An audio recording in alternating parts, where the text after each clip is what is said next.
1000 টাকা করে দিচ্ছে, আমাদের স্বামীর কাছ থেকে হাত পাততে হচ্ছে না। কি বৌদি আরেকবার বলুন। দিদি 1000 টাকা করে দিচ্ছে, আমাদের স্বামীর কাছ থেকে হাত পাততে হচ্ছে না। দিদি দিচ্ছে এই 1000 টাকা, তাহলে খুব খুশি। আমাদের খুব খরচা চলে যাচ্ছে, একদম খুব খুশি।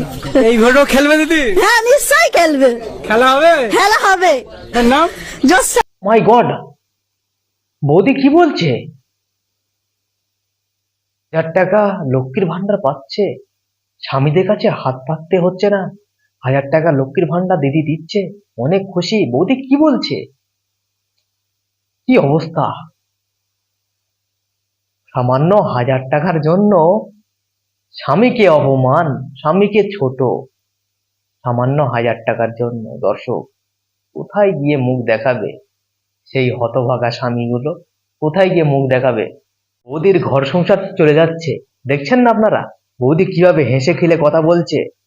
সাংবাদিকরা প্রশ্ন জিজ্ঞেস করতে যে খেলা হবে, হ্যাঁ খেলা হবে।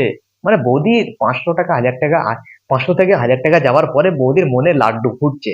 বৌদি একেবারে খুশিতে পাগল যে দিদি দিচ্ছে, আমাদের স্বামী দিচ্ছে না, দিদি দিচ্ছে। স্বামীর কাছে হাত তো পাততে হবে না, দিদি 1000 টাকা দিচ্ছে, এতে আমার দিন পার হয়ে যাচ্ছে। স্বামীর কাছে কেন হাত পাতবো? দিদি আছে তো, দিদি দেবে সব সময়, যখনই চাইবো দিদি তখনই দিয়ে দেবে। স্বামীর কাছে কেন চাইবো?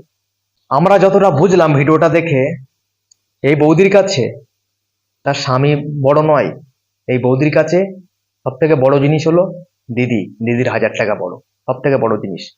যদি স্বামীকে সত্যিকারে যদি মন থেকে ভালোবেসে থাকতো, তাহলে কোনো দিন এই ধরনের কথা বলতে পারতো না। দর্শক, আর বেশি কিছু বললাম না। আপনাদের মতামত অবশ্যই নিচে কমেন্ট বক্সে জানিয়ে যাবেন।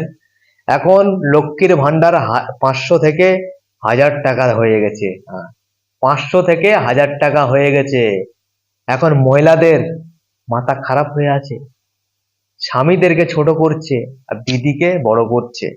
দিদি 1000 টাকা দিচ্ছে, 1000 টাকা। কত? 1000 টাকা।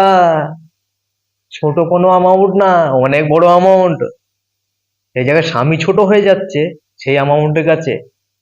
হ্যাঁ, এখন দিদি 1000 টাকা করে দিচ্ছে, অনেক খুশি। স্বামীর কাছে হাত পাততে হবে না আর। আবার কি চিন্তা? দেখা যাক এই 1000 টাকার লক্ষ্মীর ভান্ডার আর কতদিন চলে। আবার নাই লক্ষ্মীর ভান্ডার নিয়ে বিস্ফোরক হয়ে যায়। দর্শক, আপনার মতামত নিচে কমেন্ট বক্সে অবশ্যই জানিয়ে যাবেন। আর এই বৌদিকে আপনারা অবশ্যই রিপ্লাই দিবেন।